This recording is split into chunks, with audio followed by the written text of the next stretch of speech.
કૃષ્ણ મિત્રો, આપણે 3 ક્વોન્ટમ આંક ભણી ગયા. રેડી? પહેલો ક્વોન્ટમ આંક હતો મુખ્ય ક્વોન્ટમ આંક, જેને આપણે ઇંગ્લિશમાં પ્રિન્સિપલ ક્વોન્ટમ નંબર કહેતા હોય. જે આપણે શેની માહિતી આપણને આપશે? તો ભાઈ ઇલેક્ટ્રોનનું કેન્દ્રથી અંતર અથવા કક્ષકોની ઉર્જા અથવા તો કક્ષકોનું કદની માહિતી આપે મુખ્ય ક્વોન્ટમ. જ્યારે બીજો ક્વોન્ટમ આંક ભણી ગયા આપણે ગૌણ ક્વોન્ટમ આંક, જેને આપણે સહાયક ક્વોન્ટમ આંક કહેતા હોય અથવા તો કોણીય વેગમાન ક્વોન્ટમ આંક એટલે કે એજીમ્યુથલ ક્વોન્ટમ આંક. રેડી? જે આપણને પેટાકોષની માહિતી આપે એટલે કે કક્ષકોના આકારની માહિતી આપે. ત્રીજા નંબરે જોઈ ગયા આપણે ચુંબકીય ક્વોન્ટમ આંક, magnetic momentum quantum number. Ready? તો એના દ્વારા આપણને શેની માહિતી મળે? કક્ષકોની માહિતી મળે અને એના દિક વિન્યાસની માહિતી મળે. દિક વિન્યાસ એટલે શું? ઓરિએન્ટેશન. અવકાશમાં એની ગોઠવણીની વાત છે.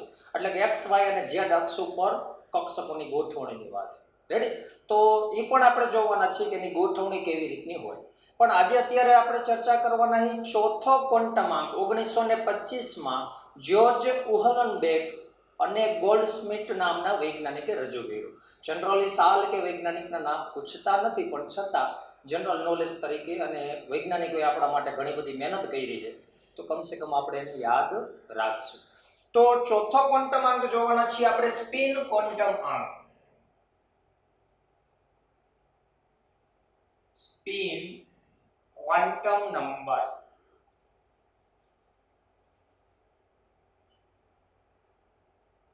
તો spin quantum number, spin quantum આંક, જેને આપણે ભ્રમણ આંક તરીકે પણ ભ્રમણ ક્વોન્ટમ આંક તરીકે પણ ઓળખવામાં આવે.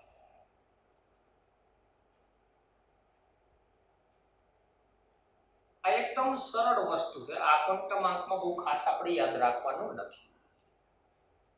તો સ્પિન ક્વોન્ટમ આંકમાં શેની માહિતી આપી? તો આપણને ખબર છે મિત્રો કે જેમ પૃથ્વી એ સૂર્યની આસપાસ ભ્રમણ કરે અને પોતાની ધરી ઉપર ભ્રમણ કરે, મતલબ પૃથ્વી પોતાની ધરી ઉપર ભ્રમણ કરતા કરતા સૂર્યની આસપાસ પણ ભ્રમણ કરે. એવી જ વાત અહીંયા પરમાણુની અંદર રહેલા ઇલેક્ટ્રોનની છે કે ઇલેક્ટ્રોન પણ કેન્દ્રની આસપાસ, ન્યુક્લિયસની આસપાસ ભ્રમણ કરે, સાથે સાથે પોતાની ધરી ઉપર પણ ભ્રમણ કરે. રેડી? તો સ્પિન ક્વોન્ટમ આંકની વાત કરવામાં આવે તો માનો કે આ ન્યુક્લિયસ છે, કેન્દ્ર છે, કેન્દ્રમાં પ્રોટોન અને ન્યુટ્રોન હોય. તો કેન્દ્રમાં મેં પ્લસ દર્શાવ્યું, કેમ? કારણ કે પ્રોટોન ધન વીજભારિત હોય અને ન્યુટ્રોનને તો ચાર્જ નથી, મતલબ કેન્દ્રમાં ધન વીજભાર હોય. કોઈ પણ પરમાણુ હોય તો એના કેન્દ્રમાં ધન વીજભાર હશે. કેમ? કારણ કે કેન્દ્રમાં પ્રોટોન અને ન્યુટ્રોન હોય. ન્યુટ્રોનને તો કોઈ વીજભાર નથી, પ્રોટોનને ધન વીજભાર છે. તો કોઈ પણ પરમાણુનું જે કેન્દ્ર છે એ ધન ભારી હશે. રેડી? હવે એની આસપાસ અહીંયા શું હશે મિત્રો? ઇલેક્ટ્રોન હશે. તો આ જે ઇલેક્ટ્રોન છે એ આ કક્ષામાં કેન્દ્રની આસપાસ પણ ભ્રમણ કરતા હોય અને આ ઇલેક્ટ્રોન જે છે પોતાની ધરી ઉપર પણ ભ્રમણ કરે. તો આ રીતે કરે અથવા તો આ રીતે પણ કરે, ક્લોકવાઇઝ અને એન્ટી ક્લોકવાઇઝ, એટલે કે સમઘડી અને વિષમઘડી પોતાની ધરી ઉપર ભ્રમણ કરે. પણ કોઈ એક જ કક્ષકમાં રહેલા બે ઇલેક્ટ્રોન હોય, કારણ કે કક્ષકમાં મહત્તમ 2 જ ઇલેક્ટ્રોન સમાઈ શકે. કક્ષકમાં મહત્તમ 2 જ ઇલેક્ટ્રોન સમાઈ શકે અને આ બંને ઇલેક્ટ્રોન જે છે એનું ભ્રમણ કેવું હોવાનું? વિરુદ્ધ. રેડી? તો અહીંયા લખીએ આપણે કક્ષકમાં રહેલ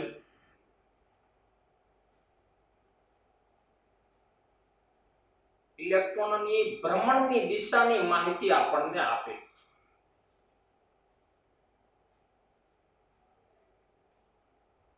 દિશાની માહિતી આપણને આપે. રેડી? તો કક્ષકમાં જે 2 ઇલેક્ટ્રોન હોય એ બંને ઇલેક્ટ્રોન એની ભ્રમણની દિશા કેવી હોય? વિરુદ્ધ. તો અહીંયા લખીએ આપણે, ચાલો અહીંયા કે કક્ષકમાં રહેલ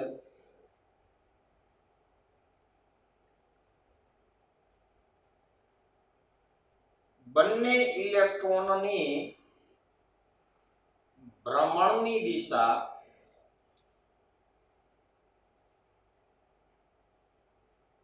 એકબીજાથી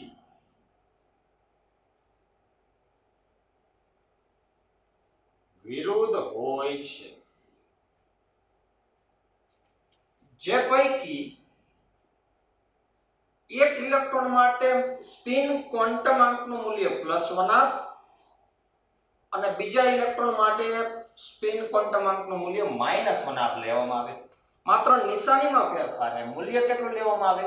એક કક્ષકમાં 2 ઇલેક્ટ્રોન સમાઈ શકે અને બંને ઇલેક્ટ્રોન એની ભ્રમણની દિશા હોય કેવી રીતે હોય? વિરુદ્ધ હોય. રેડી? માનો કે ઉપર એરા માટે આપણે +1 લઈએ તો નીચે એરા માટે આપણે -1 લઈએ. એવું ફિક્સ નથી કે ઉપરવાળા માટે જ, બરાબર, ઉપર એરો, કારણ કે કક્ષકમાં ઇલેક્ટ્રોન ભરશો ત્યારે ઉપર એરો અને નીચો એરો, રેડી, એવી રીતે એને દર્શાવતા હોય.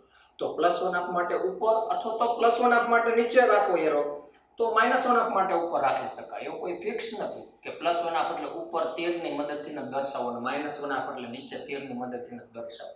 રેડી? પણ જો તમે ઉપરને +1 ની મદદથી દર્શાવ્યું તો જેટલા ઉપર તીર દર્શાવેલા ઇલેક્ટ્રોન એ બધા માટે +1 લેવું, બાકી આડાવડા તમે લઈ શકો.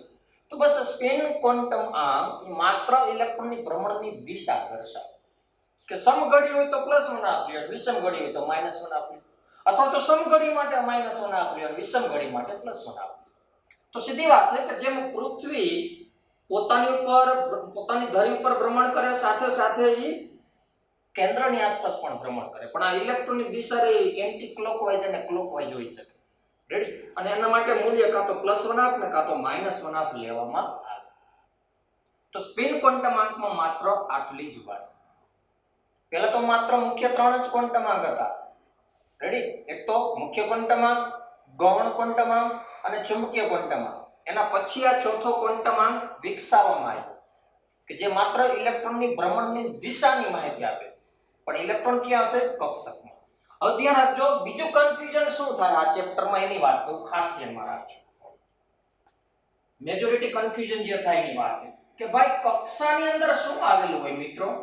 તો કક્ષાની અંદર પેટા કોષ આવેલી હોય. અને પેટા કોષની અંદર શું આવેલું હોય મિત્રો? પેટા કોષ શેમાં હોય? કક્ષામાં. અને પેટા કોષમાં શું આવેલું હોય મિત્રો? તો કક્ષક આવેલું હોય. અને કક્ષકની અંદર શું હોય તો મિત્રો? ઇલેક્ટ્રોન. ઇલેક્ટ્રોન શેમાં હોય? કક્ષકમાં. કક્ષક શેમાં આવેલી હોય? પેટા કોષમાં. અને પેટા કોષ શેમાં આવેલી હોય? કક્ષામાં. તો કક્ષાને આપણે શું કહીએ મિત્રો? કાં તો એને ઇંગ્લિશમાં આપણે ઓર્બિટ કહેતા હોય. ખાસ ધ્યાન રાખજો, જ્યાં કન્ફ્યુઝન એની વાત કરું કે ઓર્બિટ અથવા તો આપણે આને સેલ તરીકે ઓળખતા હોય. કક્ષા એટલે ઓર્બિટ અથવા તો સેલ. તો પેટા કોષ, કક્ષા એટલે ટૂંકમાં કોષ જ.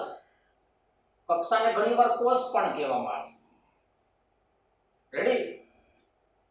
તો પેટા કોષને આપણે સેલ અથવા તો ઓર્બિટ કહેતા હોય, તો પેટા કોષને સબ ઓર્બિટ અથવા તો સબ સેલ તરીકે ઓળખવામાં આવે. સબ ઓર્બિટ અથવા સબ સેલ તરીકે એને ઓળખવામાં આવે. જ્યારે કક્ષકને ઓર્બિટલ તરીકે ઓળખવામાં આવે. ઓર્બિટલ તરીકે. અને એમાં શું આવેલું હોય મિત્રો? ઇલેક્ટ્રોન. રેડી? એક તો આ બાબત છે. માનો કે હું તમને એમ કહું, ચાલો કે આપણે લઈ 3dxy લઈ, ચાલો 3dxy. રેડી? 3dxy લઈ આપણે. તો આ કક્ષક છે મિત્રો. આ શું છે? કક્ષક છે. હવે એમાં 3 શું દર્શાવે? કક્ષા ક્રમાંક દર્શાવે, એટલે કે ત્રીજી કક્ષામાં. અને આ ડી શું દર્શાવે? તો પેટા કોષ દર્શાવે. આ ડી. જ્યારે ડી ની આરે xy હોય તો એ શું દર્શાવે મિત્રો? કે dxy કક્ષક દર્શાવે. અને એની અંદર શું હોવાનું? ઇલેક્ટ્રોન. તો ઇલેક્ટ્રોન dxy કક્ષકમાં હોય અને આ dxy કક્ષકની પેટા કોષ ડી કહેવાય. અને મુખ્ય ક્વોન્ટમ તો 3 છે, એટલે કે ત્રીજી કક્ષામાં આવેલું છે. ખાસ ધ્યાન રાખજો, તમારું ઘણું બધું કન્ફ્યુઝન દૂર થઈ જશે. તો એક તો આ મેથડને અનુસરવામાં આવે ને આપણે આ જ મેથડને અનુસરવાના છીએ. પણ ઘણીવાર શું થાય કે મેં આ ડી ને આપણે શું કહીએ છીએ મિત્રો? પેટા કોષ. 3 શું છે? કક્ષા, ત્રીજી કક્ષા. રેડી? આ dxy શું છે? કક્ષક છે. dxy કક્ષક d પેટા કોષમાં આવેલી છે અને આ d પેટા કોષ એ ત્રીજી કક્ષામાં આવેલી છે. રેડી? પણ ઘણીવાર હું આ d ને પેટા કોષની જગ્યાએ કક્ષક બોલીશ આગળના ચેપ્ટરનો અભ્યાસ કરશું ત્યારે. તો જ્યારે પરમાણ્વીય બંધારણ ચેપ્ટર નંબર 2 નામ છે પરમાણ્વીય બંધારણ, આમાં તમારે આને અનુસરવાનું છે. જ્યારે આગળ ઘણીવાર શું થશે કે જુદી જુદી બુકમાં આ જે કક્ષા કે જેને આપણે કોષ કહી એને તો ઓર્બિટ જ કહેવાય અથવા તો એને સેલ જ કહેવાય, પણ આ કક્ષાની અંદર શું આવેલું હોય તો ઘણીવાર અહીંયા કક્ષક લખેલું આવે. હવે જોજો આ કક્ષક મતલબ શું? d. જો d ને કક્ષક બોલવામાં આવે તો dxy ને પેટા કક્ષક કહેવામાં આવે. ખાસ સમજો, તો આને પેટા કક્ષક કહેવામાં આવે. રિયલમાં પણ આ રોંગ મેથડ છે. અને પેટા કક્ષકની અંદર શું આવેલું હશે? ઇલેક્ટ્રોન. તો આ સેલ છે અથવા તો ઓર્બિટ છે. કક્ષકને આપણે ઓર્બિટલ કહી અને પેટા કક્ષકને સબ ઓર્બિટલ કહેવાય. અને એની અંદર શું આવેલું હોય? ઇલેક્ટ્રોન. તો આગળ જે આપણે કક્ષા અને કક્ષકનો તફાવત જોયો મિત્રો, કક્ષકમાં તો 2 જ ઇલેક્ટ્રોન સમાઈ શકે એવું કીધું, પણ આપણને ખબર છે કે d જો કક્ષક હોય તો d ની અંદર તો 10 ઇલેક્ટ્રોન સમાય.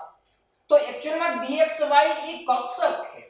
એટલે આપણે આને અનુસરશું કે કક્ષાની અંદર પેટાકોષ હોય, પેટાકોષની અંદર કક્ષક હોય, ની કક્ષકની અંદર ઇલેક્ટ્રોન આવેલા હોય મિત્રો. રેડી? તો આના મતલબ શું થાય કે આ ત્રણ જે છે ઈ કક્ષા છે, ત્રીજી કક્ષા છે. આ કક્ષક d ને કીધું અને પેટા કક્ષક dxy ને કીધું, એની અંદર ઇલેક્ટ્રોન છે મિત્રો. પણ આ રોંગ એટલે કે ખોટું રિપ્રેઝન્ટેશન છે. આપણે આને અનુસરવાના છે. હું શું કહેવા માંગુ કે s p d અને f છે આ શું છે? તો આ પેટા કોષ છે. પણ આ ચેપ્ટરમાં ને પેટા કોષ કહીશું, પણ જ્યારે હું તમને p વિભાગ ને s વિભાગ ભણાવીશ ત્યારે આજે આવશે તો આને હું કક્ષક બોલીશ પેટા કોષની જગ્યાએ. તો મગજમાં એક ક્લિયર હોવું જોઈએ. આપણે આને અનુસરશું ચેપ્ટર નંબર 2 માં. પછી તો s કક્ષક ને p કક્ષક બોલી. એકચ્યુઅલમાં આ પેટા કોષ છે. શું છે? પેટા કોષ. એટલે ઈ કન્ફ્યુઝન કેમિસ્ટ્રીમાં જોવા મળે. ઘણીવાર એમ કહેવામાં આવે d કક્ષક, તો તમને એમ થાય સાહેબ આ d કક્ષક બોલ્યા, આ તો d પેટા કોષ છે પેટા કોષ છે. એટલે જ કીધું કે આ ચેપ્ટર પૂરતું હું આને પેટા કોષ કહીશ. આ ચેપ્ટર પછી આગળ કેમિસ્ટ્રી ભણશું તો આને હું કક્ષક બોલીશ. તો કન્ફ્યુઝન ન થવું જોઈએ. એટલે આ પણ તમારે ખાસ લખવાનું છે. રેડી? તો એની જરાક કોપી કરી લેવી તમારે. હવે આગળ વાત કરવી છે કે માનો કે એક ઉદાહરણ લઈ, આપણે 4 ક્વોન્ટમ અંકની ચર્ચા કરી ગયા. સ્પિન ક્વોન્ટમ અંક ઇલેક્ટ્રોનની રચના જોશું ત્યારે આપણને ખાસ આઈડિયા આવશે. તો સ્પિન ક્વોન્ટમ અંકની ચર્ચા હું આગળ કરીશ. પણ માનો કે હું તમને એમ કહી દઉં મિત્રો કે n નું મૂલ્ય 3 છે. રેડી? ફરીથી ગઈકાલે MCQ સોલ્વ કરાય તો n નું મૂલ્ય 3 હોય તો કક્ષકો અને ઇલેક્ટ્રોનની સંખ્યા કેટલી? કક્ષકો અને ઇલેક્ટ્રોનની સંખ્યા કેટલી? તો n² જેટલી કક્ષકો. કક્ષકો કેટલી મળે આપણને? n² જેટલી. તો n² તો 3 નો વર્ગ, તો 9 કક્ષકો મળે આપણને. જ્યારે ઇલેક્ટ્રોનની વાત કરું તો 2n² જેટલા ઇલેક્ટ્રોન હોય. તો 2 × 3 અને 3 નો વર્ગ 3 કરી 9 દુ 18, તો ડબલ જ હોય. ફરીથી એક આ પ્રકારના MCQ સોલ્વ કરાવી ગયા આપણે. પણ હવે હું માનો કે એમ કહું કે એક્ઝામ્પલ તરીકે કે n બરાબર 3 હોય, l બરાબર 2 હોય તો કક્ષકો કેટલી અને ઇલેક્ટ્રોન કેટલા? તો આપણે આ સૂત્રનો ઉપયોગ કરતા નથી મિત્રો. કારણ કે હવે l ઉપરથી આપણે શું કયું સૂત્ર વાપરી? 2l + 1 વાળું. અને l નું મૂલ્ય અહીંયા મૂકી દો 2, તો 2 દુ 4 ને 1 5, તો ડાયરેક્ટ લખી નાખો. હવે 5 મોટા થઈ ગયા આપણે. રેડી? અને આમાં ઇલેક્ટ્રોન કેટલા હોય તો આના ડબલ, મતલબ 5 દુ 10, તો 2 × 2l + 1. અને l નું મૂલ્ય 2 લખી નાખો. તો 2 દુ 4 ને 5, 5 દુ 10, તો 10 ઇલેક્ટ્રોન એમાં સમાઈ શકે મિત્રો. એના પછી એક્ઝામ્પલ લઈ આપણે કે n નું મૂલ્ય 3 જ રાખવું છે, l નું મૂલ્ય 2 જ રાખવું છે, જ્યારે m l નું મૂલ્ય માનો કે હું 0 લઉં તો સીધી વાત છે મિત્રો કે n બરાબર 3 એટલે આગળ 3 લખી નાખો મુખ્ય પંક્તિમાં, l બરાબર 2 તો આપણને ખબર છે કે s માટે l નું મૂલ્ય 0 હોય, p માટે 1 હોય, d માટે 2 હોય, f માટે 3 હોય. તો l બરાબર 2 અને 2 એટલે d, તો આ 3d અને ml 0 છે. હોય કેટલા? ml ના મૂલ્ય જોતા હોય તો -l થી +l, તો -2 -1 0 +1 અને +2, તો 5 મૂલ્યો ઈ કક્ષકો સૂચવે છે, 5 કક્ષક. પણ 0 એટલે એકાદી કક્ષક લઈ લ્યો, આ dxy લ્યો કે dyz કે dzx ગમે તે લ્યો, તો આ કક્ષક બની ગઈ. તો આ કક્ષકની સંખ્યા કેટલી? તો કક્ષકની સંખ્યા મિત્ર 1. જ્યારે ઇલેક્ટ્રોનની સંખ્યા જોતી હોય તો 2. પણ આ જે 2 ઇલેક્ટ્રોન હશે ને મિત્રો, આની અંદર મેક્સિમમ 2 ઇલેક્ટ્રોન સમાઈ શકે. એ 2 ઇલેક્ટ્રોન પૈકી એક પ્લસ વનાફ હોય અને એક માઈનસ વનાફ હોય મિત્રો. એટલે કે એકને ઉપર તીરની મદદથી દર્શાવવામાં આવે, એકને નીચેની તીરની મદદથી દર્શાવવામાં આવે. 2 ઇલેક્ટ્રોન હોય તો સ્પિન ક્વોન્ટમ આંકની મદદથી માહિતી પ્રાપ્ત થઈ. મતલબ આ જે કક્ષક છે, કક્ષકમાં તો મહત્તમ 2 જ ઇલેક્ટ્રોન સમાઈ શકે મિત્રો. પણ એ જે કક્ષકની અંદર 2 ઇલેક્ટ્રોન છે એમાં એક પ્લસ વનાફ ને એક માઈનસ વનાફ, એટલે કે વિરુદ્ધ ભ્રમણ ધરાવતા ઇલેક્ટ્રોન હશે. બંને પ્લસ વનાફ વાળા ન હોય, એક પ્લસ વનાફ વાળો હોય ને એક માઈનસ વનાફ વાળો. તો સ્પિન ક્વોન્ટમ આંકની મદદથી માત્ર આટલી જ માહિતી મળે. પછી એકાદો આપણે MCQ આ પ્રકારનો સોલ્વ કર્યો તો મિત્રો કે માનો કે હું એમ કહું કે n બરાબર 3, l બરાબર 2 અને ml બરાબર 2. પછી બીજો ઓપ્શન લઈ કે n બરાબર 2, l બરાબર 2 અને ml બરાબર 1. ત્રીજો ઓપ્શન લઈ આપણે કે n બરાબર 4, l બરાબર 1 અને ml બરાબર 2. પછી ઓપ્શન લઈ આપણે કે n બરાબર 1, l બરાબર 1 અને ml બરાબર પણ 1. તો આ ક્વોન્ટમ આંકના સેટ આપેલા છે મિત્રો, ક્વોન્ટમ આંકના સેટ. તો કયો સેટ યોગ્ય છે અને કયો સેટ યોગ્ય નથી, તો એના માટે કીધું તો કે આપણે શું યાદ રાખવાનું કે n is always greater than l અને l is greater than or equal to ml. એટલે કે મુખ્ય ક્વોન્ટમાંકી હંમેશા માટે મોટો હોય ગૌણ ક્વોન્ટમાંક કરતા, અને ગૌણ ક્વોન્ટમાંકી મોટો હોય અથવા તો સમાન હોય. કોને સમાન હોય? ચુંબકીય ક્વોન્ટમાંક. તો સીધી વાત છે 2 કરતા 3 મોટો અને 2 અને 2 સમાન છે, તો આ ક્વોન્ટમાંકનો સેટ યોગ્ય છે. હવે જો n નું મૂલ્ય 2 અને l નું મૂલ્ય 2, ક્યારે n અને l સમાન ન હોય એટલે આ ક્વોન્ટમાંક ખોટો છે. પછી ml જોવાની કઈ જરૂર નથી. n બરાબર 4 અને l બરાબર 1, 1 કરતા 4 મોટો છે. જ્યારે અહીંયા ml નું મૂલ્ય 2 છે, આ 2 કરતા 1 નાનો છે, તો ml કરતા l ક્યારેય નાનો ન હોય, તો આ ક્વોન્ટમાંકનો સેટ પણ ખોટો છે. અહીંયા સોરી n લખવાનું છે, આ n બરાબર 1 છે, l બરાબર 1 અને ml બરાબર 1. તો l અને n બેયનું મૂલ્ય 1 ક્યારેય સમાન ન હોય તો ઈ ક્વોન્ટમાંક પણ સેટ હોય, મતલબ ખોટો થશે. રેડી? તો આ સંબંધ ખાસ આપણે યાદ રાખવાનો છે. આ MCQ જે મેં બે સોલ્વ કરાવ્યા એ ખૂબ જ મહત્વના છે. હવે જે સેટ યોગ્ય છે, આ સેટ યોગ્ય છે, એનું કક્ષક સ્વરૂપે નિર્દેશન કરવું છે. તો n બરાબર 3 તો લખવાનું 3, l બરાબર 2 અને l બરાબર 2 મતલબ મિત્રો d, l બરાબર 2 મતલબ d, તો લખવાનું અહીંયા 3d. અને ml નું મૂલ્ય આપ્યું છે તો ગમે તે તમે લઈ શકો, xy, yz, zx, x2, y2 અને z2. તો તમે ગમે તે લખી શકો x2, y2.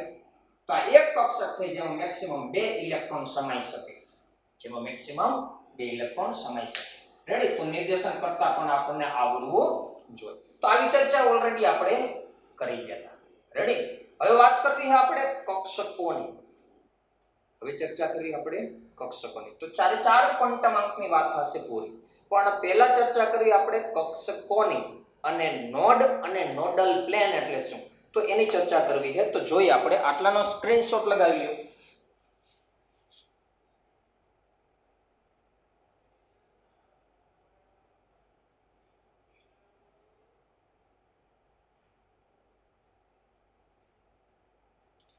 ઓકે,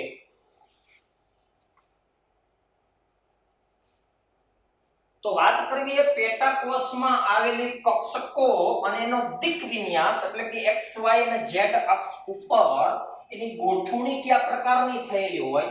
આપણને ખબર છે કે S કક્ષક જે છે પેટાકોષ છે એનો આકાર કેવો હોય? ગોળાકાર. દેખ્યું તું ને આપણે S કક્ષક ગોળાકાર હોય, P કક્ષક ડમ્બેલ શેપમાં હોય, ડમ્બેલ ડમરૂ શંકર ભગવાનનું, અને D કક્ષક ડબલ ડમ્બેલ હોય. જ્યારે F કક્ષકનો આપણે ખાસ અભ્યાસ કરતા નથી. રેડી? તો એની ચર્ચા કરવી. ખાસ યાદ રાખવાનું S કક્ષક આપણને ખબર છે, પેલા લખી આલો S પેટાકોષ, સોરી S પેટાકોષ. રેડી? તો આનો આકાર કેવો હોય? ગોળાકાર. અને એમાં કેટલા ઇલેક્ટ્રોન સમાય? તો 2 ઇલેક્ટ્રોન મહત્તમ સમાઈ શકે. સેકન્ડ નંબરે વાત કરીએ આપણે P પેટાકોષ, એનો આકાર કેવો હોય? ડમ્બેલ. એમાં કેટલા ઇલેક્ટ્રોન સમાઈ શકે? મેક્સિમમ મહત્તમ 6 ઇલેક્ટ્રોન સમાઈ શકે. D ની વાત કરવામાં આવે, સ્મોલ જ લખવાનું, સ્મોલ. તો એનો આકાર કેવો હોય? Double dumbbell. એમાં કેટલા ઇલેક્ટ્રોન સમાઈ શકે? 10 ઇલેક્ટ્રોન. કેમ? કારણ કે 5 કક્ષક હોય. P માં 6 ઇલેક્ટ્રોન સમાઈ શકે. કેમ? કારણ કે 3 કક્ષક હોય. 3 માં 6, 1 માં 2, 5 માં 10. અને F ની વાત કરવામાં આવે તો એનો આકાર કેવો હોય? જટિલ આકાર. જટિલ આકાર હોય અને એમાં 14 ઇલેક્ટ્રોન સમાઈ શકે. પણ આનો તો ખાસ આપણે અભ્યાસ કરવાના નથી. રેડી? હવે સૌપ્રથમ વાત કરવી છે કે આ જે S પેટાકોષ છે, સૌપ્રથમ વાત કરવી આપણે નંબર 1 S પેટાકોષ. આ S પેટાકોષની કક્ષક કેટલી? 1 75 S. આપણે અહીં જોઈ ગયા હતા. આ S એટલે શું મિત્રો? તો L નું મૂલ્ય 0. L નું મૂલ્ય 0 હોય તો L નું મૂલ્ય શું થાય? -L થી +L. તો -0 થી +0 એટલે 0. મતલબ એક જ મૂલ્ય મળ્યું તમને ml નું. એનો મતલબ એવો કે S પેટાકોષની કક્ષક પણ એક જ, અને એક કક્ષક એટલે તેમાં 2 ઇલેક્ટ્રોન સમાય. તો આ S નું નિર્દેશન મારે કરવું અક્ષ ઉપર, તો માનો કે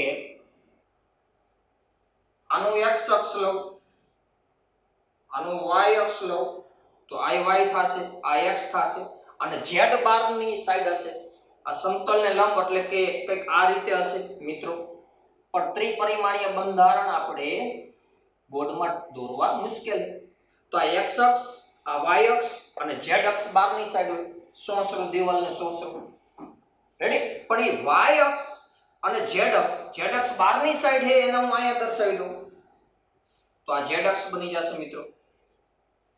પણ S કક્ષક રહી ગોળાકાર છે, ગોળાકાર. તો એ ગોળાકાર અહીંયા હશે. આ S કક્ષક થઈ મિત્રો, આ S કક્ષક થઈ. રેડી?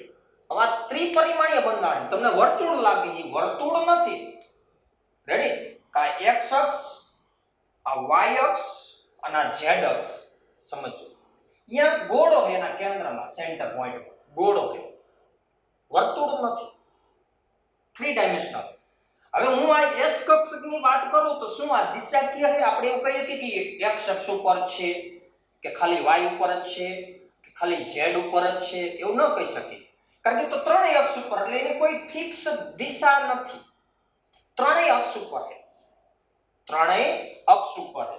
રેડી? તો ત્રણેય અક્ષ ઉપર જો હોય એના જ કારણોસર આપણે શું કહીએ? બિન દિશાકીય. S કેવી છે ભાઈ? બિન દિશાકીય. ફિક્સ એની કોઈ દિશા નથી, નોન ડાયરેક્શનલ છે. Non directional, non directional. S orbital જે છે એ નોન ડાયરેક્શનલ છે, બિન દિશાકીય. તો S કક્ષક ખાસ યાદ રાખવાનું કે કેવી હોય ભાઈ? ગોળાકાર હોય. કેવી હોય? ગોળાકાર. ત્રણેય અક્ષના સેન્ટર પોઈન્ટ ઉપર આપણને જોવા મળે. હવે વાત કરવી છે કે નોડ અને નોડલ સમતલ.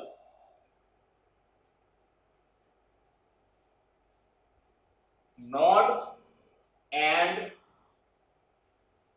નોડલ સમતલ, સમતલ ઇંગ્લિશમાં કહેવાય પ્લેન.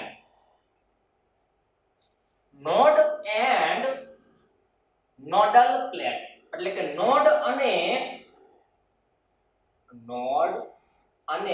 નોડલ સમતલ.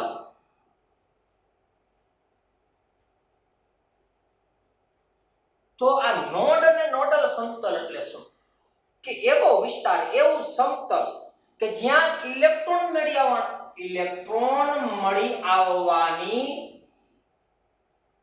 આવવાની સંભાવના 0 હોય, શૂન્ય હોય. રેડી? નોડ અને નોડલ પ્લેન કોને કહેવાય? તો નોડ અને નોડલ પ્લેન એ એક એવો વિસ્તાર છે કે જ્યાં ઇલેક્ટ્રોન મળી આવવાની સંભાવના શૂન્ય છે. મતલબ કે અહીંયા ઇલેક્ટ્રોન છે જ નહીં એવો વિસ્તાર, એને નોડ અથવા નોડલ પ્લેન કહેવાય. આ ખાસ યાદ રાખજો, આના એમસીક્યુ બહુ પૂછે. નોડ અને નોડલ પ્લેન બે વસ્તુ એક જ છે કે જ્યાં ઇલેક્ટ્રોન મળી આવવાની સંભાવના 0 હોય. મતલબ એવો વિસ્તાર કે જે ઇલેક્ટ્રોન હોય જ, સંભાવના પ્રોબેબિલિટી 0 હોય. રેડી? તો હું જો S કક્ષક માટે વાત કરવામાં આવે, S કક્ષક માટે કે આમાં નોડલ પ્લેન કેટલા? તો નોડલ પ્લેન થશે 0.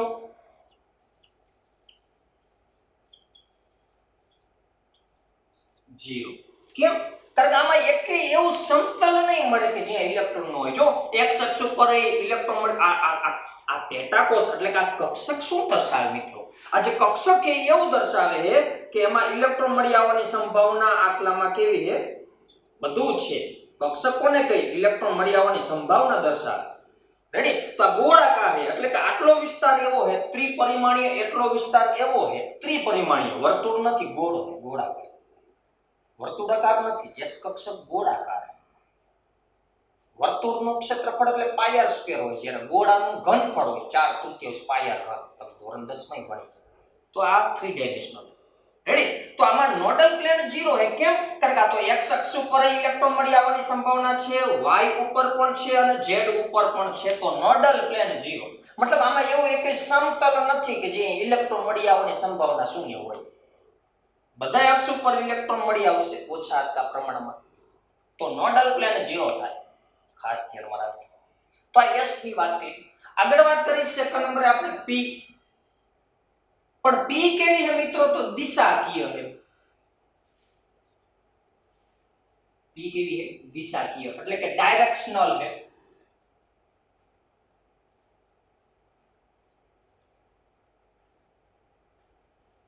હવે P માટે વાત કરીએ તો L બરાબર P છે. તો P નું મૂલ્ય શું થશે? 1. L નું મૂલ્ય 1 થશે. અને L નું મૂલ્ય 1 હોય મિત્રો તો ml નું મૂલ્ય કેટલું થાય? -L થી +L. ભણી ગયા આપણે. તો -1 0 +1. આ પ્લસ લખો ન લખો ચાલે. તો 3 મૂલ્ય મળ્યા. મતલબ એક છે px, એક છે py અને એક છે pz. જરૂરી નથી કે -1 એટલે px હો, ઈ ચાલે. -1 એટલે py લખો તો ચાલે. આ pz ના એ લખો, px ના એ લખો, px ના એ લખો, pz નું ગમે તે માટે આવડું ચાલે. પણ 3 મૂલ્ય શું દર્શાવે? કે p પેટાકોષ એની 3 કક્ષક છે. p પેટાકોષમાં 6 ઇલેક્ટ્રોન સમાય, જ્યારે આ px માં 2, py માં 2, pz માં 2 આ કક્ષક છે. કક્ષકમાં 2 જ ઇલેક્ટ્રોન સમાય. તો 3 દુને 6 ઇલેક્ટ્રોન સમાય. પણ હવે મારે વાત કરીએ આ px, py અને pz. આપણે કક્ષકોનું ઓરિએન્ટેશન, દિક વિન્યાસની વાત કરી. તો પાછું લઈ આપણે કે માનો કે px ની વાત કરું. ચાલો px ની વાત કરવી છે આપણે. px ready? તો એનું બંધારણ લેવું હોય આપણે તો આ x અક્ષ કહું અને y અક્ષ કહું અને z અક્ષ બહારની સાઈડ છે મિત્રો. રેડી? પણ એ દર્શાવવા માટે હું અહીંયા દર્શાવી દઉં. તો આને હું z અક્ષ. હવે px, p એનો આકાર કેવો હોય મિત્રો? ડમ્બેલ શેપ હોય. કેવો હોય? ડમ્બેલ શેપ, ડમરા ટાઈપનો આકાર.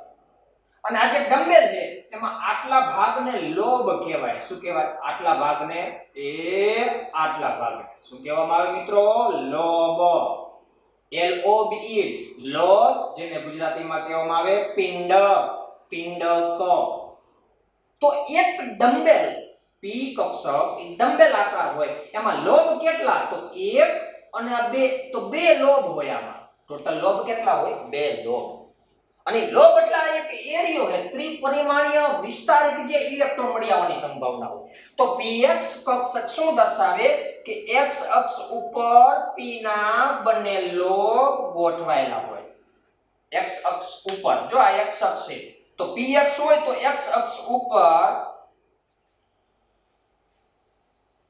p કક્ષકના બંને લોબ ગોઠવાયેલા હોય મિત્રો x અક્ષ ઉપર. પછી હું py લઉં. જો મિત્રો py લઈ આપણે, ચાલો py. તો આ x અક્ષ, આ y અને આ z અક્ષ, આ ત્રણ અક્ષ એકબીજા સાથે 90 ડિગ્રી હોય, 90 અંશના ખૂણે હોય, તમને ખબર જ છે. પણ py લેવું હોય તો આ y અક્ષ ઉપર લોબ ગોઠવવાનો, એક લોબ અહીંયા અને આ પણ y અક્ષ જ છે, ઊભી ધરી y અક્ષ છે મિત્રો. સમજી શકાય? લખી શકો y, આ z અને આ x છે મિત્રો.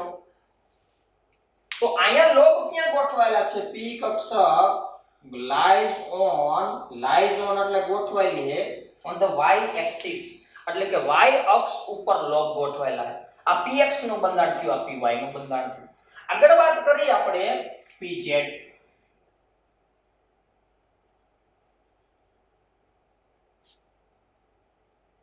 x અક્ષ, આ y અને આ z અક્ષ. z એક્ચ્યુઅલમાં બહારની સાઈડ છે પણ એ દર્શાવી ન શકતા એટલે આપણે અહીંયા દર્શાવી. હોય તો 90 અંશનો ખૂણો, એમ તો આ ખૂણો કેટલો 90 અંશનો જોઈએ મિત્રો. આકૃતિ ભલે લાગતો ન હોય તો pz તો બંને લોબ ક્યાં ગોઠવેલા હોય? z અક્ષ ઉપર ગોઠવેલા હોય. તો એ ડમ્બેલ ક્યાં દોરવાની થાય? z ઉપર. px હોય તો x અક્ષ ઉપર, py હોય તો y અક્ષ ઉપર અને pz હોય તો z અક્ષ ઉપર લોબ ગોઠવવાના થશે. મતલબ શું દર્શાવે કે આટલો એરિયો એવો છે, આ જે લોબ રહ્યો ને આ શું દર્શાવે કે આટલો એરિયો એવો છે કે જ્યાં ઇલેક્ટ્રોન મળી આવવાની સંભાવના 90% એટલે કે મેક્સિમમ છે, 90% ની આસપાસ. હું તમને એમ કહું કે px કક્ષક એમાં નોડલ પ્લેન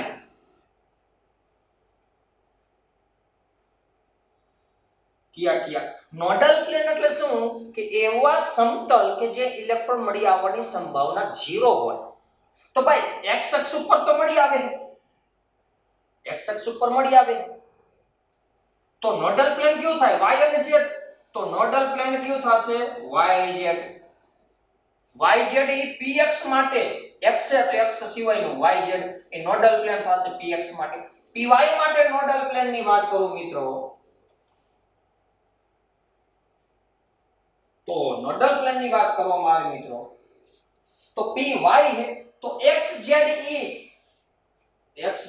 એ નોડલ પ્લેન થશે. રેડી? અને pz માટેની વાત કરવામાં આવે તો નોડલ પ્લેન ક્યું થશે મિત્રો? Nodal plane xy. તો xy જે છે એનો નોડલ પ્લેન થશે. એટલે કે આ સમતલ xy સમતલ કે જ્યાં ઇલેક્ટ્રોન મળી આવવાની સંભાવના 0 હોય. કેમ?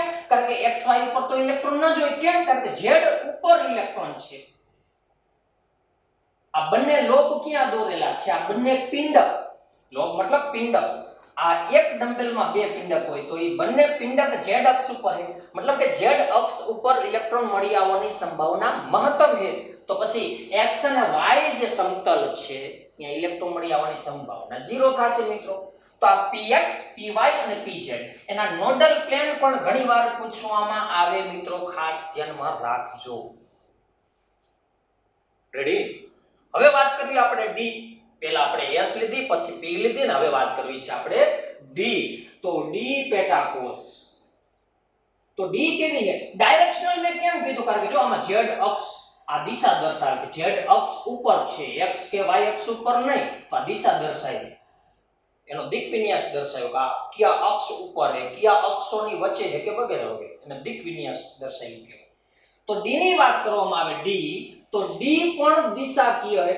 d પેટા કોષ એ દિશાકીય છે, એટલે કે ડાયરેક્શનલ છે. અવલંબતો નથી, નોન ડાયરેક્શનલ નહીં પણ ડાયરેક્શનલ છે. નોન ડાયરેક્શનલ પેટા કોષ કે કક્ષક કઈ? તો s.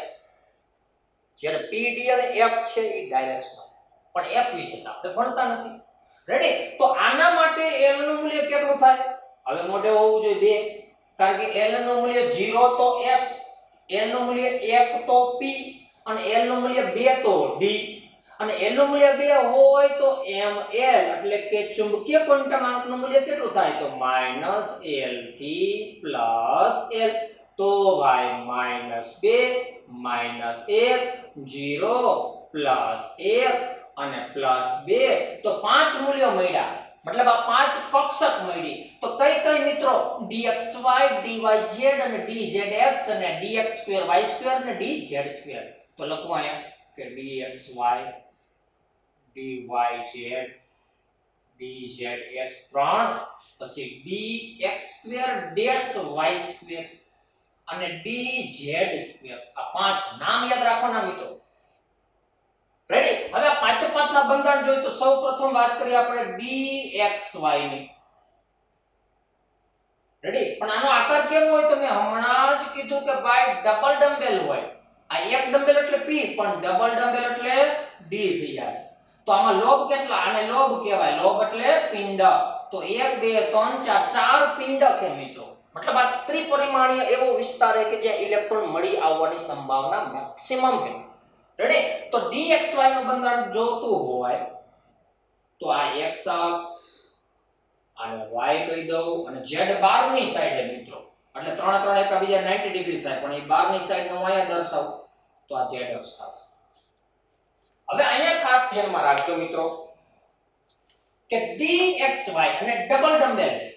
તો dxy નો મતલબ શું? કે આ જે લોબ રહ્યાની x અને y અક્ષની વચ્ચે છે. હવે x અને y અક્ષની વચ્ચે જોજો, આમાં x અને y છે તો હું z નો દર્શાવું તો ચાલે ને મિત્રો? જરૂરી નથી કે આને જ x કહો, તમે આને x કહો અને આને y કહો તો ચાલે, અથવા આને z અને આને x કહો તો ચાલે, અથવા y આને કહીને z આને કહો તો ચાલે, કારણ કે ત્રણેય આઇડેન્ટિકલ એરેન્જમેન્ટમાં છે, ત્રણેય એકબીજા સાથે 90 ડિગ્રી છે. તો મિત્રો હું શું કરીશ કે હું ત્રીજો અક્ષ દર્શાવીશ જ નહીં, કારણ કે z અક્ષ તો બહારની સાઈડે, પણ મારે x અને y ની જ જરૂર છે. તો dxy કોને કહેવાય? કે x અને y અક્ષની વચ્ચે લોબ ગોઠવાયેલા હોય. રેડી? તો I x અક્ષ છે અને I y છે મિત્રો. આ y અને આ x. તો મેં બે લોબ કેવી રીતે દર્શાવ્યા? x અને y ની વચ્ચે છે. જો આ પણ x અને y ની વચ્ચે, જો એવી રીતે હજી હું આ દોરું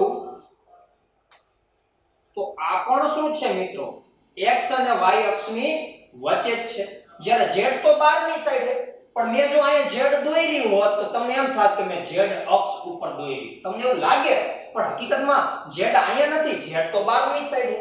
તો હું z લેતો જ નથી, જેથી આપણું કન્ફ્યુઝન ઉત્પન્ન થાય ને કન્ફ્યુઝન દૂર થઈ જાય. રેડી? તો આ dxy નું બંધારણ થયું. z બહારની સાઈડ છે. હવે સમજો કે dxy હોય તો આમાં નોડલ પ્લેન ક્યાં ક્યાં હોય? આપણે નોડલ પ્લેન દોરવાના હોતા નથી મિત્રો.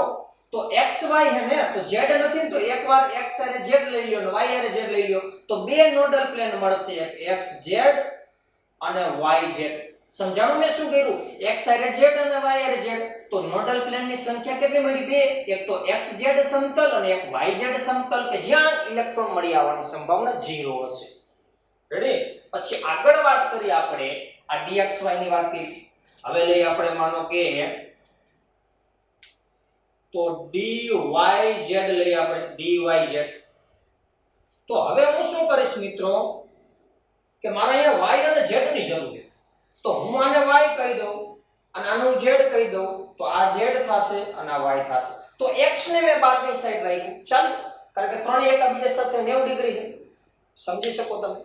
રેડી? માનો કે આવી રીતે છે કે આ બ્લુ પેન x અક્ષ, આ રેડ પેન જે છે રેડ પેન, બરોબર, આ x અક્ષ, આ y અક્ષ અને આ z અક્ષ બહારની સાઈડ આવી રીતે. તું ગમે તેમાં ફેરવી નાખું તો 90 ડિગ્રી એંગલ રહેવાનો. સમજાય? રેડી? એવી વાત છે. તો મારે જેની જરૂર છે y અને z ની, તો હું y અને z દર્શાવીશ. તો x અક્ષ બહારની સાઈડ એમ માની લેજો, ત્રણેય 90 ડિગ્રી. તો હવે ડબલ ડમ્બેલ હોય તો ચાર લોબ હોય, તો y અને z ની વચ્ચે મારે લોબ દોરવાના છે મિત્રો. તો y અને z ની વચ્ચે એક લોબ હું અહીંયા દોરીશ, એક લોબ હું અહીંયા દોરીશ. રેડી? તો y અને z ની વચ્ચે, y અને z ની વચ્ચે, અને આ પણ y અને z ની વચ્ચે છે, કારણ કે ડબલ ડમ્બેલ છે ને એટલે ચાર લોબ થશે.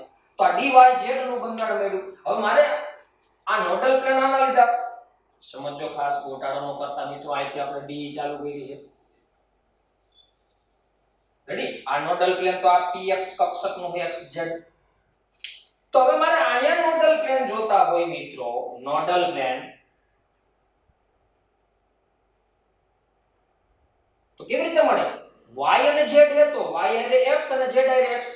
તો બે નોડલ પ્લેન મળશે zx અને yx. આ yx લખો કે xy લખો, zx લખો કે xz લખો, ચાલે, ગમે તે રીતે દર્શાવી શકો. તો બે નોડલ પ્લેન આપણને મળે.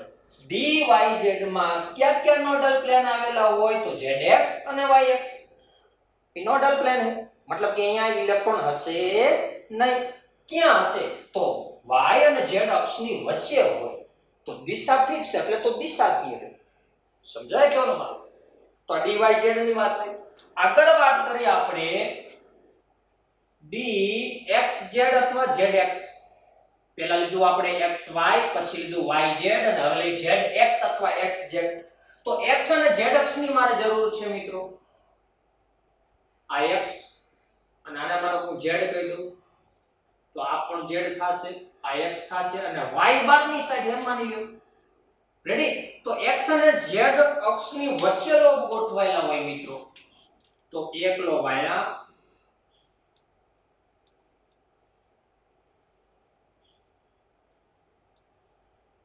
રેડી? તો ચાર લોબ ગોઠવા. જો x અને z ની વચ્ચે, x અને z અક્ષની વચ્ચે, x અને z અક્ષની વચ્ચે, x અને z અક્ષની વચ્ચે. તો આ એરિયો શું દર્શાવે કે અહીંયા ઇલેક્ટ્રોન મળી આવવાની સંભાવના છે. તો હવે નોડલ પ્લેન ની વાત કરું મિત્રો હું, આમાં નોડલ પ્લેન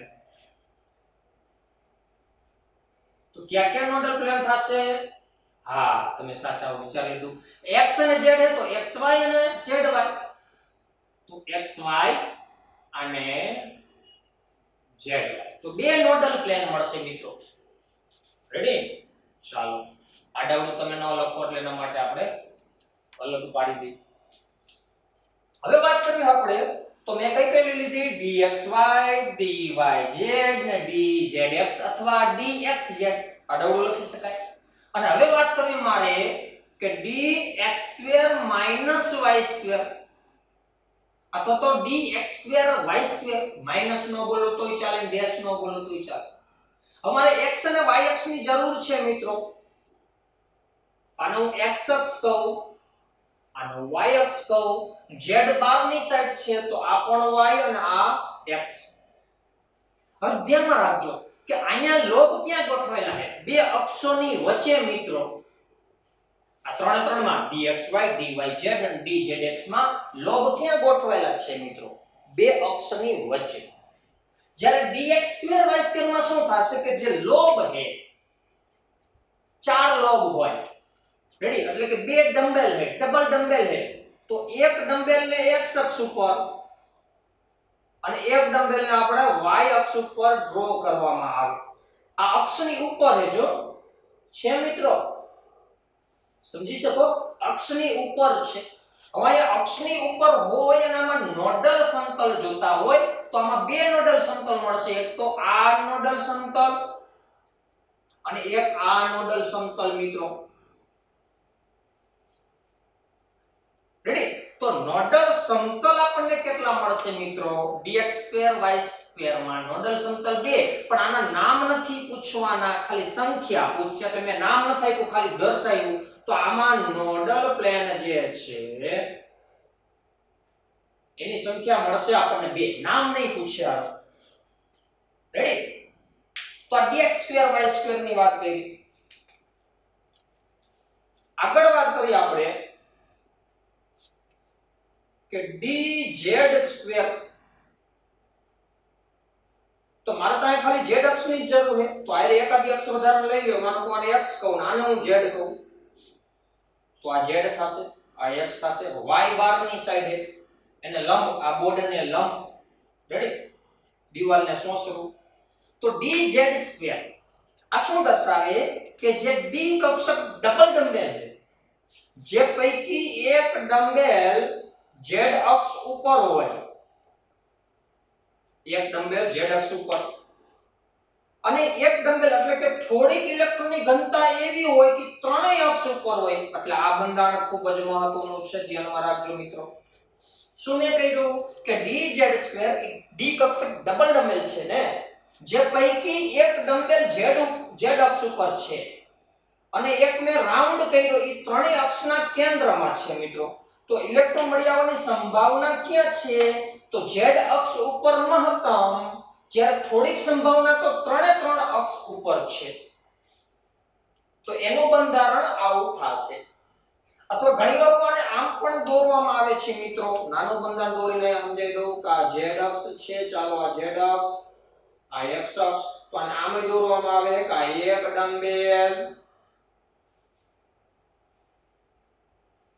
રેડી, અને બીજું ડમ્બેલ આમાં આવી રીતે દોરવામાં આવે છે મિત્રો, આમ દોરવામાં આવે, તો આ પણ dz2 જ છે. તો આમે દોરી શકાય, આમે દોરવામાં આવે છે મિત્રો. મતલબ મોટા ભાગે ઇલેક્ટ્રોન મળી આવવાની સંભાવના કયા અક્ષ ઉપર હોય dz2 માં? તો z અક્ષ ઉપર. જે થોડીક ઇલેક્ટ્રોનની ઘનતા એ ત્રણેય અક્ષ ઉપર હોય. હું આમાં નોડલ પ્લેનની વાત કરું મિત્રો, નોડલ પ્લેન, તો નોડલ પ્લેનની સંખ્યા થશે 0. ખાસ સમજો, નોડલ પ્લેનની સંખ્યા થશે 0, કારણ કે એકે એવું સમતલ નથી કે જ્યાં ઇલેક્ટ્રોન મળી આવવાની સંભાવના શૂન્ય. એકે એવું સમતલ નથી. બધા સમતલમાં થોડા થોડા તો મળે જ છે, કારણ કે z અક્ષ ઉપર મહત્તમ છે, પણ બાકીની થોડીક ઇલેક્ટ્રોન મળી આવવાની સંભાવના ત્રણેય અક્ષ ઉપર છે. તો નોડલ પ્લેન, પ્લેન એટલે સમતલ, સમતલ એકેય એવા નથી કે જ્યાં ઇલેક્ટ્રોન મળી આવવાની સંભાવના શૂન્ય હોય. પણ હા, જો તમને એમ પૂછવામાં આવે કે નોડલ સરફેસ કેટલા, અને સરફેસની જગ્યાએ ઘણીવાર આ શબ્દ વાપરવામાં આવે કોન. નોડલ સરફેસ અથવા તો નોડલ કોન. નોડલ કોનની સંખ્યા કેટલી? તો નોડલ કોનની સંખ્યા 2 દેવાની થાય.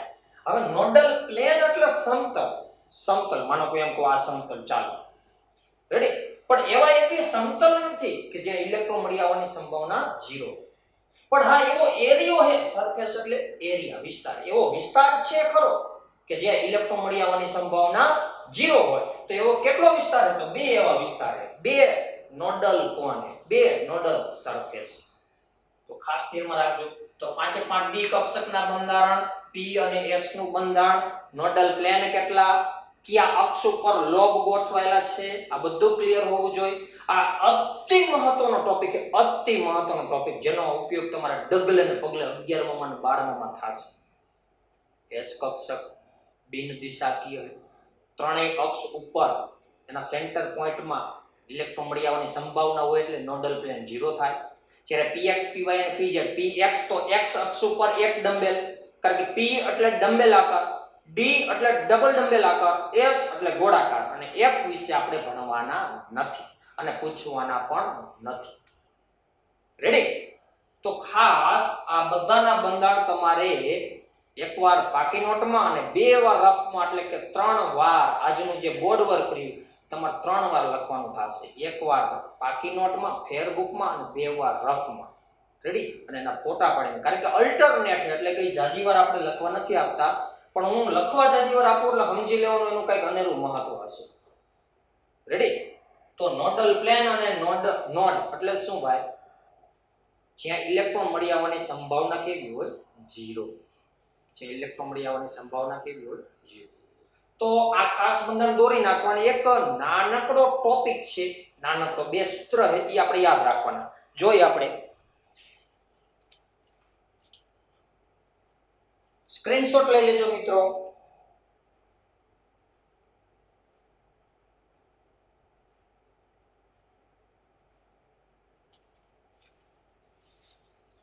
બે સૂત્ર જે તમારે 5 વાર ખાલી સૂત્રો જ લખવાના, એકદમ સરળ. 5 વાર એટલે અડધાનું અડધું પેજ થયો મિત્રો, પણ એ એટલા મહત્વના છે કે જેડબલ્યુ અને નીટમાં બહુ પ્રશ્ન પૂછે. તો એક સૂત્ર છે રેડિયલ નોડ અને એક સૂત્ર છે એન્ગ્યુલર નોડ, ANGULAR NODE. તો રેડિયલ નોડ, જેને ગુજરાતીમાં પણ રેડિયલ જ કહેવામાં આવે, રેડિયલ નોડ. રેડી? તો રેડિયલ નોડ અથવા ઘણીવાર આને રેડિયસ ઉપરથી રેડિયલ નોડ, રેડિયસ એટલે ત્રિજ્યા, તો આને ઘણીવાર ત્રિજ્યા નોડ પણ શબ્દ વાપરવામાં આવે. ત્રિજ્યા નોડ. જો કે ત્રિજ્યા નોડ નહીં વાપરશે રેડિયલ નોડ, પણ એક્ઝેક્ટ ટ્રાન્સલેશન કરવું હોય તો ત્રિજ્યા નોડ. અને એંગ્યુલર નોડ મિત્રો શું છે? એંગલ ઉપરથી એંગ્યુલર. તો એંગલ એટલે ખૂણો એટલે કોણ, કેટલો કોણ છે, 90 અંશનો કોણ, તો આને કહેવાય કોણીય નોડ. આને કોણીય નોડ કહેવામાં આવે. તો રેડિયલ નોડ અને એંગ્યુલર નોડ. અને એક સૂત્ર આવે ટોટલ નોડ. અને ટોટલ નોડ બરાબર શું? તો રેડિયલ નોડ વત્તા એંગ્યુલર નોડ. એ બેના સરવાળાને ટોટલ નોડ તરીકે ઓળખવામાં આવે. તો રેડિયલ નોડ નું સૂત્ર છે મિત્રો n-l-1. આ સૂત્ર યાદ રાખવાનું હોય, n-l-1. વેરી મોસ્ટ આઈમ્પી મિત્રો. સ્ટાર કરજો. કોમ્પિટિટિવ એક્ઝામ કોઈ બી હોય માં ખૂબ જ પૂછે છે મિત્રો. રેડી? જ્યારે તમારે એંગ્યુલર નોડ જોતું હોય તો કોણીય નોડ જોતું હોય તો કોણીય નોડ બરાબર l. That's it. મતલબ શું? કે કોણીય વેગમાન ક્વોન્ટમાર્કનું જે મૂલ્ય હોય એ જ કોણીય નોડની સંખ્યા હોય. સ્મોલ l હે મિત્રો. સ્મોલ l એટલે ગૌણ ક્વોન્ટમાર્ક, કોણીય વેગમાન ક્વોન્ટમાર્ક. તો કોણીય વેગમાન ક્વોન્ટમાર્કનું મૂલ્ય છે એ કોણીય જ નોડ છે. હવે આ ત્રિજ્યા નોડ વત્તા કોણીય નોડ એટલે કે રેડિયલ નોડ વત્તા એંગ્યુલર નોડ, આ બેનો સરવાળો કરો તો ટોટલ નોડ મળે.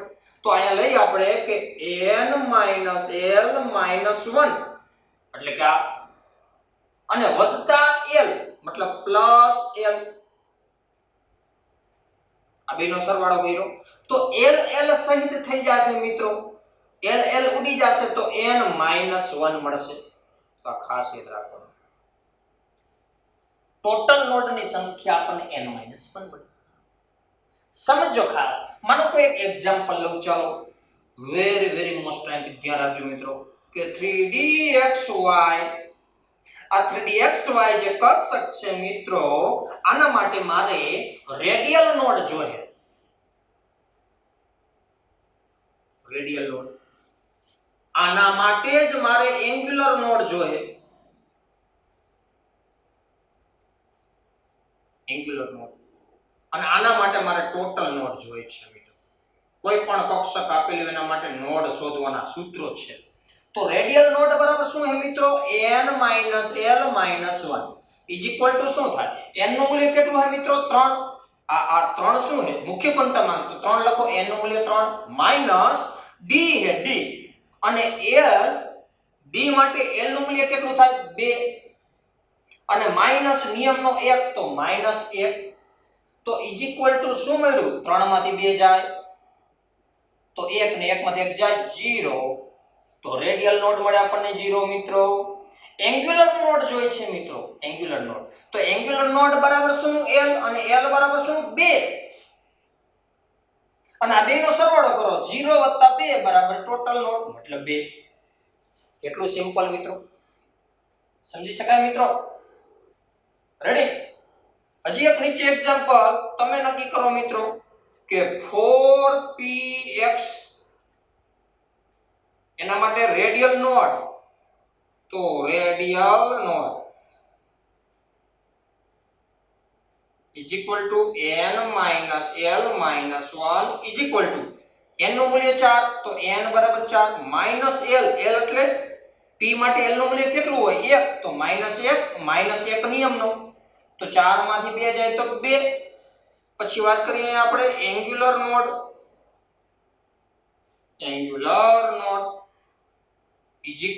મિત્રો l, અને l બરાબર 1 તો ટોટલ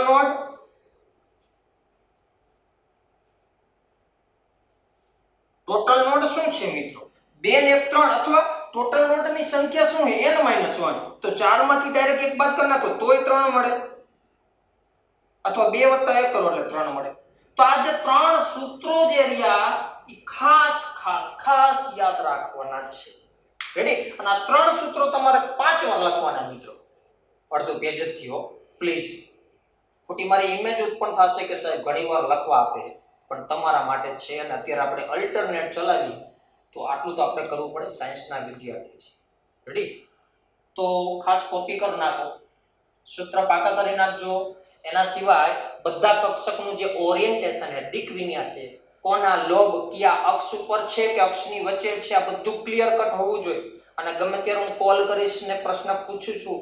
રેડી? ઘણા બધા વિદ્યાર્થીને કોલ પણ કરેલા, તો કાલ સવારે અમુક રહી ગયા તો એનો નેક્સ્ટ ટાઈમ એનો પણ વારો આવી શકે. ગમે ત્યારે હું રિંગ મારું, ગમે તે પ્રશ્ન પૂછું તો ક્લિયર કટ હોવું જોઈએ. બસ તો હાલ પૂરતું માત્ર આટલું. જય શ્રી કૃષ્ણ.